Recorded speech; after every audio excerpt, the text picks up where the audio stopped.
Hi all welcome back. കുറേ നാളായി same content തന്നെ ഇങ്ങനെ ഇട്ട് കളിക്കുന്നു. അപ്പോൾ വെറൈറ്റി ആയിട്ട് എന്തെങ്കിലും ഇടാമെന്നുള്ള ഇങ്ങനെ വിചാരിച്ച്. പക്ഷേ ഇന്ന് വീഡിയോ ഇടാൻ ഒന്നുമില്ല. അപ്പോൾ ഏതായാലും ഞാൻ വിചാരിച്ച് രാത്രി മുതലുള്ള കാര്യങ്ങൾ കുറച്ച് വീഡിയോ ഷൂട്ട് ചെയ്യുക, അതൊരു വ്ളോഗായിട്ട് ഇടാമെന്ന് വിചാരിച്ച്. അങ്ങനെ ഇന്ന് രാത്രിക്ക് ഞാൻ ഫുഡ് നെയ്പ്പത്തിലും ചിക്കൻ സ്റ്റൂ ആണ് ഉണ്ടാക്കുന്നത്. അങ്ങനെ പത്തലിന് വേണ്ടിയിട്ട് ഞാൻ പച്ചരിയും പുഴുങ്ങലരിയും കുതിർത്ത് വെച്ചിട്ടുണ്ടായിരുന്നു 1 മണിക്കൂർ ഒരു ചൂടുവെള്ളത്തിൽ. അങ്ങനെ അതിൽ പിന്നെ തേങ്ങ, വലിയ ജീരകം, ചെറിയ ജീരകം, ഉള്ളി അതെല്ലാം ഇട്ടിട്ട് നല്ലോണം അരച്ചിട്ടില്ല. തരി തരി പോലെ അരച്ചെടുത്തിട്ടുണ്ട്. ഈ പത്തലിന് പൊരിച്ചെടുക്കുമ്പോൾ മുകളിലിങ്ങനെ ചെറിയൊരു അരിമണി പോലെ കാണൂലേ? അപ്പോൾ അത് നല്ല രസമാണ് കേട്ടോ. അങ്ങനെ അത് ഞാൻ അരച്ചിട്ട് പിന്നെ പൊടിയൊക്കെ കൂട്ടിയിട്ട് കുഴച്ച് പാകമായിട്ട് വെച്ചിട്ടുണ്ട്. അപ്പോൾ അതവിടെ വെച്ചിട്ടുണ്ട്. ഇനിയിപ്പം കറി ഉണ്ടാക്കണം. ഈ ഒരു നെയ്പ്പത്തിലും ചിക്കൻ സ്റ്റൂ ഇല്ലേ, ഈ ഒരു കോംബോ നല്ല ടേസ്റ്റാണ്. നോർമൽ ചിക്കൻ കറി കഴിക്കുന്നതിനേക്കാളും എനിക്കിഷ്ടം ഇങ്ങനെയാണ് കേട്ടോ. അങ്ങനെ ഒരു പാനിൽ കുറച്ച് ഓയിലും പിന്നെ പട്ട, കറാമ്പ് ആ ഐറ്റംസ് എല്ലാം ഇട്ടിട്ട് പിന്നെ ഇഞ്ചി വെളുത്തുള്ളി ഇട്ടിട്ടുണ്ട്. ആ ഒരു ടൈമിൽ ഞാൻ ഈ ഇളക്കാനുള്ള സ്പൂൺ തപ്പാൻ പോയിട്ട് ഇഞ്ചി വെളുത്തുള്ളി ചെറുതായിട്ടൊന്ന് കളറ് മാറിയിട്ടുണ്ട്. വലിയ കുഴപ്പമൊന്നുമില്ല. അങ്ങനെ പിന്നെ ഇതിലേക്ക് ഉള്ളി ഇട്ടിട്ട് നല്ലപോലെ മിക്സ് ചെയ്തിട്ട് പിന്നെ കുറച്ച് ഉപ്പ്, പിന്നെ ഞാൻ ഇതിൽ തക്കാളി ഇട്ട് കൊടുക്കുന്നുണ്ട് കേട്ടോ. ചില ആൾക്കാർ തക്കാളി ഇട്ടിട്ട് ഞാൻ കണ്ടിട്ടില്ല. ഞാൻ ഇട്ട് കൊടുക്കലുണ്ട്. പിന്നെ ഇതിലേക്ക് ചിക്കന് ഞാൻ കറി വളരെ കുറച്ച് മാത്രമേ ഉണ്ടാക്കുന്നുള്ളൂ കേട്ടോ. ഒരു നേരം അങ്ങനെ മാത്രം. ഈ പത്തലൊന്നും ദിവസവും കഴിക്കാൻ കഴിയില്ല. പിന്നെ ഈ കറി ഒറോട്ടിക്കും വേറൊന്നിനും എനിക്ക് വലിയ ഇഷ്ടമല്ല. പത്തലിക്ക് മാത്രം, നെയ്പ്പത്തലിന് മാത്രമേ ഇഷ്ടമുള്ളൂ. അങ്ങനെ പിന്നെ ഇതിലേക്ക് കുറച്ച് കുരുമുളക് പൊടിയും മല്ലിപ്പൊടിയും പിന്നെ കുറച്ച് കറിവേപ്പിലയും പിന്നെ ഞാൻ ഒരു ഉരുളക്കിഴങ്ങ് തൊലി കളഞ്ഞിട്ട് കട്ട് ചെയ്തിട്ടുണ്ടായിരുന്നു. അതും കൂടി ഇട്ടിട്ട് നല്ലപോലെ മിക്സ് ചെയ്തിട്ട് ഒന്ന് അടച്ച് വെക്കുക. ഇതിലിപ്പം വെള്ളമൊന്നും ഒഴിക്കണ്ട. അവിടെ കുറച്ച് ടൈം അടച്ച് വെച്ചിട്ട് പിന്നെ ഇതിലേക്ക് രണ്ടാം പാല്, തേങ്ങ പിഴിഞ്ഞിട്ടുള്ള പാലില്ലേ, അതിൽ രണ്ടാം പാല് ഞാൻ ചേർത്ത് കൊടുത്തിട്ടുണ്ട്. ഇനി ഇത് നല്ലപോലെ മിക്സ് ചെയ്തിട്ട് ആവശ്യത്തിന് വേണമെങ്കിൽ ഈ ഒരു ടൈം ഉപ്പും കൂടി ഇട്ടിട്ട് അവിടെ അടച്ച് വെക്കുക. ഇനിയിപ്പം ഞാൻ പത്തല് ചുട്ടെടുക്കലാണ്. കറി അവിടെ കുക്കായിക്കൊണ്ടിരിക്കുന്ന ആ ഒരു ടൈമിൽ പത്തല് ചുടാലോ. അങ്ങനെ പിന്നെ എനിക്ക് ഈ എണ്ണ കൊണ്ടുള്ള കളികളില്ലേ, ഫുഡ് ഉണ്ടാക്കുന്ന പരിപാടി, അത് ഭയങ്കര പേടിയാണ് കേട്ടോ. എന്താണെന്നറിയില്ല, എപ്പോഴും ഇങ്ങനെ പത്തലെല്ലാം ഉണ്ടാക്കുമ്പം ഒരു ചെറിയ പേടിയാണ്. എനിക്ക് പത്തല് വലിയ ഇഷ്ടമൊന്നുമല്ല, നെയ്പ്പത്തല് വലിയ ഇഷ്ടമൊന്നുമല്ല. ചൂടോടെ കഴിക്കാൻ ഇഷ്ടമാണ്. പക്ഷേ എന്നാലും ഒന്നോ രണ്ടോ അതിൽ കൂടുതൽ കഴിക്കൂല. പിന്നെ ഹംദക്ക് ഭയങ്കര ഇഷ്ടമാണ്. ഓൾ കുറേ നാളായിട്ട് ഇങ്ങനെ ചോദിക്കുന്നുണ്ടേനു. അപ്പോൾ ഏതായാലും അങ്ങനെ ആക്കാമെന്ന് വിചാരിച്ച്. പിന്നെ ചിക്കനെല്ലാം ഏകദേശം വെന്ത് വരാനായ ആ ഒരു ടൈമിൽ കുറച്ച് കുരുമുളക് പൊടിയും ഇട്ട് പിന്നെ ആദ്യത്തെ പാലില്ലേ, തേങ്ങാപ്പാൽ, അതും കൂടി ഒഴിച്ചിട്ട് നല്ലപോലെ മിക്സ് ചെയ്തിട്ട് അവിടെ അടച്ച് വെക്കാം. അപ്പം കറി ഏകദേശം റെഡി ആയിട്ടുണ്ട്. പിന്നെ ഞാൻ ചിക്കൻ കഴുകുമ്പോൾ സാധാരണ മഞ്ഞൾപ്പൊടി ഇട്ടിട്ടാണ് കഴുകാറ്. പക്ഷേ ഇതിൽ അത് ഇട്ടാലേ കറിക്ക് ആ ഒരു മഞ്ഞ കളർ ഉണ്ടാവും. അതുകൊണ്ട് ഞാൻ ഇതിലങ്ങനെ ചെയ്തിട്ടില്ല. ഇനിയിപ്പോൾ ഇതാ ഞാൻ ആദ്യത്തെ പത്തിൽ ഞാൻ ഇട്ടിട്ടുണ്ട്. അതിൽ വലിയ ഷേപ്പൊന്നും ഉണ്ടാവില്ല കേട്ടോ. ആദ്യത്തെ എന്തായാലും ചപ്പാത്തി, ദോശ ഇങ്ങനെയുള്ള ഒരു ഷേപ്പില്ലാത്ത പോലെയാണ് ഉണ്ടാകുക. രണ്ടാമത്തേന് ഓക്കെ ആവും. അതാണ് ഞാൻ ഫസ്റ്റത്തെ കാണിക്കാൻ.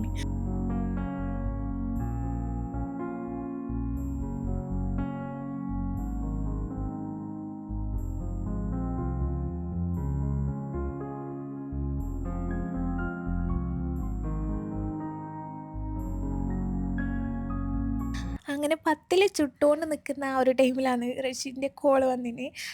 നമുക്കൊന്ന് പുറത്ത് പോയാലോ എന്ന് ചോദിച്ചിട്ട്. ഇടയ്ക്ക് ഞാൻ അങ്ങനെ ചോദിക്കലുണ്ട് കേട്ടോ. ഇങ്ങനെ റൂമിൽ തന്നെ നിൽക്കുമ്പം രാത്രി നടക്കാൻ പോകാനെല്ലാം എനിക്ക് ഭയങ്കര ഇഷ്ടമാണ്. അപ്പോൾ ചോദിച്ചേരം അരമണിക്കൂർ കൊണ്ട് റെഡി ആവണം എന്ന് പറഞ്ഞ്. ഈ പത്തിലാണെങ്കിൽ പെട്ടെന്ന് പെട്ടെന്നൊന്നും ആയി കിട്ടൂല. അപ്പോൾ ഞാൻ നല്ല രീതിയിൽ വീഡിയോ എല്ലാം ഷൂട്ട് ചെയ്യാമെന്നെല്ലാം വിചാരിച്ചേനു. കുറച്ച് കാര്യങ്ങളെല്ലാം ഇൻക്ലൂഡ് ചെയ്തിട്ട്. അപ്പം അത് ഏതായാലും നടന്നിട്ടില്ല. അങ്ങനെ പെട്ടെന്ന് തന്നെ റെഡിയായിട്ട് ഞങ്ങൾ ഒന്ന് പുറത്തേക്കെല്ലാം പോയി. പിന്നെ ഞാൻ കൂടുതലായിട്ട് വീഡിയോ ഒന്നും എടുത്തിട്ടില്ല. ഇത് പിന്നെ പിറ്റേ ദിവസമാണ് കേട്ടോ. ഇന്ന് ഉച്ചയ്ക്ക് കഞ്ഞി കുടിച്ച ദിവസം എന്തായാലും വൈകുന്നേരം ആകുമ്പോഴേക്ക് വിശക്കും. അപ്പം ഞാൻ വൈകുന്നേരം ടൈമിൽ ഫ്രിഡ്ജിൽ കുറച്ച് ഫ്രൈസും നഗട്സ് എല്ലാം ഉണ്ടായിരുന്നു. അപ്പം അതൊന്ന് ഫ്രൈ ചെയ്തെടുക്കലാണ്. ആദ്യത്തെ പൊട്ടിത്തെറി കണ്ടേരം ഞാനും ആദ്യം ടെൻഷൻ അടിച്ചിരുന്നു. എണ്ണ നല്ലപോലെ ചൂടായിട്ടുണ്ടേനു. അപ്പോൾ ആ ഒരു ടൈമിൽ ഞാൻ ഇതിട്ടേലുള്ള ആ ഒരു ഇതാണ് കേട്ടോ കണ്ടിന്. അങ്ങനെ ഈ ഫ്രൈസും ഇതൊന്നും അധികം കഴിക്കരുതെന്ന് എനിക്കറിയാം. പക്ഷെ വല്ലപ്പോഴും എന്തെങ്കിലും ഇങ്ങനെ കഞ്ഞിയൊക്കെ കുടിക്കുമ്പോൾ ഒരു വിശപ്പുണ്ടാവില്ലേ? അപ്പോൾ അങ്ങനെ വാങ്ങി വെക്കുന്നതാണ്. പിന്നെ പിന്നെ എന്നോട് കുറേ പേര് ചോദിക്കുന്നുണ്ടേനു. എല്ലാ വീഡിയോയിലും ചോദിക്കുന്നുണ്ട് എവിടെയാന്നുള്ളത്. ഞാൻ കറക്റ്റ് ദേറ നൈഫ് റോഡിൻ്റെ അടുത്തായിട്ടാണ് കേട്ടോ ഞങ്ങൾ റൂം വരുന്നുള്ളത്. അത് ഞാൻ കുറേ വീഡിയോയിൽ പറഞ്ഞിട്ടുണ്ട്. പിന്നെ കമൻറ്റിന് റിപ്ലൈയും കൊടുക്കലുണ്ട്. അങ്ങനെ പിന്നെ കഴിഞ്ഞ ദിവസം പുറത്ത് പോയേരം ചൈന മാളിൽ നിന്നൊരു പർദ്ദ വാങ്ങിയെന്ന് പറഞ്ഞിട്ടില്ലേ? അപ്പോൾ അതിന് എത്രയാ റേറ്റ്ന്ന് ചോദിച്ചിട്ടുണ്ടേനു. അതിന് 60, 70 ദിറംസാറ്റാണ്. എനിക്ക് കറക്റ്റ് ഓർമ്മയില്ല. അപ്പോൾ അങ്ങനെ പിന്നെ ഞാൻ ഇങ്ങനെ വെറുതെ ഇരിക്കുന്ന ടൈമിൽ ഫോണിലിങ്ങനെ നോക്കുമ്പം കുറേ ഇങ്ങനെ ചായയും കടിയെല്ലാം കഴിക്കുന്നതെല്ലാം കുറേ വീഡിയോസെല്ലാം കണ്ട്. അപ്പോൾ അങ്ങനെ പൂതിയായിട്ടാണ് കേട്ടോ ഞാനിപ്പോൾ ഉണ്ടാക്കുന്നുള്ളത്. നാട്ടിലെല്ലാം ആകുമ്പം അങ്ങനെ പൂതിയാകുമ്പം ഒന്നിച്ച് കൂട്ടി പോകാനെല്ലാം നമുക്ക് ആളുണ്ടാവും. പക്ഷേ ഇവിടെ എനിക്കങ്ങനെ ആരുമില്ല കേട്ടോ. എനിക്കങ്ങനെ ആരും അങ്ങനെ വലിയ പരിചയമില്ല. അപ്പോൾ അങ്ങനെ ആരെങ്കിലും ഉണ്ടെങ്കിൽ ഒന്നിച്ച് പുറത്ത് പോവുകയും അങ്ങനെയെല്ലാം നല്ല രസമായിരിക്കും. അതുകൊണ്ട് ഞാൻ ഏതായാലും ഉള്ള സാധനം വെച്ചിട്ട് റൂമിൽ നിന്ന് ഉണ്ടാക്കാമെന്ന് വിചാരിച്ച് ഇതിലേക്ക് ഞാൻ ഹോർലിക്സും ഉണ്ടാക്കുന്നുണ്ട്. കുറേ നാളായി ഹോർലിക്സ് എല്ലാം കുടിച്ചിട്ട്. ഇവിടെ ഇങ്ങനെ ഉണ്ടാവും, പക്ഷെ ആക്കി കുടിക്കാൻ നിൽക്കില്ല.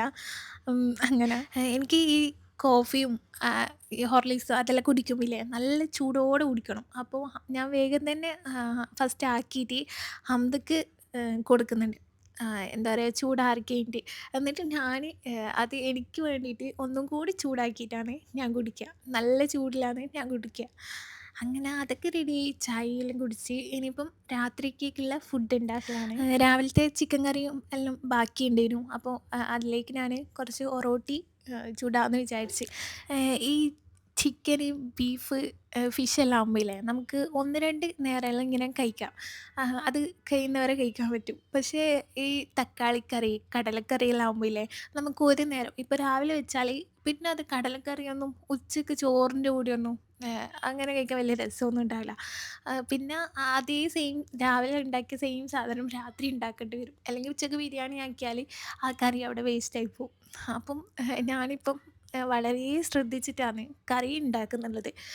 എങ്ങനെയെങ്കിലും ഇപ്പം രാവിലെ ഞാൻ എന്തെങ്കിലും വെറൈറ്റി ഉണ്ടാക്കണമെന്നിങ്ങനെ ചിന്തിച്ചാൽ രാത്രി ഫുഡിനേക്കുള്ള കറി വളരെ കുറച്ച് മാത്രം, അല്ലെങ്കിൽ ആ ഒരു ടൈമിൽ കഴിക്കാൻ പറ്റിയ കറികൾ മാത്രമേ ഉണ്ടാക്കൂ. അങ്ങനെ ശ്രദ്ധിച്ചാണ് ഇപ്പം കറിയെല്ലാം ഉണ്ടാക്കുന്നുള്ളത്. നമുക്ക് കഴിക്കാം. ഇപ്പോൾ രാത്രി കഴിച്ചത് തന്നെ പിറ്റേന്ന് രാവിലെ കഴിക്കാം. പക്ഷേ ഹംദക്കില്ലേ, ഓള് ഈ തലേന്ന് രാത്രി കഴിച്ചതൊന്നും പിറ്റേന്ന് രാവിലെ കഴിക്കൂല. ഇതെല്ലാം ഇന്നലെയും കഴിച്ചേ, ഇന്നും ഇത് തന്നെയാന്ന് ചോദിക്കും. അപ്പോൾ എങ്ങനെയായാലും വേറെ തന്നെ ഉണ്ടാക്കേണ്ടി വരും. അപ്പം ഇപ്പം അങ്ങനെ ഫുഡ് വേസ്റ്റ് ആക്കാണ്ടാണ് ഇപ്പം ചെയ്യുന്നുള്ളത്. ഇവിടെ വന്ന പാടെല്ലാം എൻ്റെ അടുത്തുനിന്ന് കുറച്ച് വേസ്റ്റായി പോക്കുണ്ട്.